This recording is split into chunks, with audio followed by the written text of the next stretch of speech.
আরাফা সম্পর্কিত বলা আছে আল আরাফা হিয়াল হজ, আরাফাটাই হচ্ছে হজ।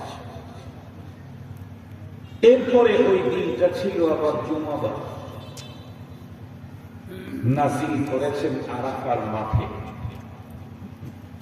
নাজিলের নজুলের জায়গা হচ্ছে জাবালুর রাহমা, সময়টা হচ্ছে বাদাল আসর। এমনিতেই সারা বছরে যে কোনো জুমাবারে বাদাল আসর কবাইলে মাগরিব দোয়া কবুলের মুহূর্ত, সারা বছরের যে কোনো জুমা। ওই জুমাটা ছিল হচ্ছে আরাফার দিন, জিলহজ মাসের জুমা, আরাফার দিনে। জুমা মুসলমানদের সাপ্তাহিক ঈদের দিন।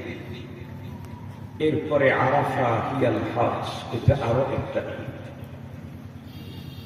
এই জন্যই হযরত ফারুক আযম রাদিয়াল্লাহু তাআলা আনহু বলেছেন, আল্লাহ পাক এই আয়াতে কারিমা নাযিল করতে ডাবল ঈদের দিনে নাযিল করেছেন।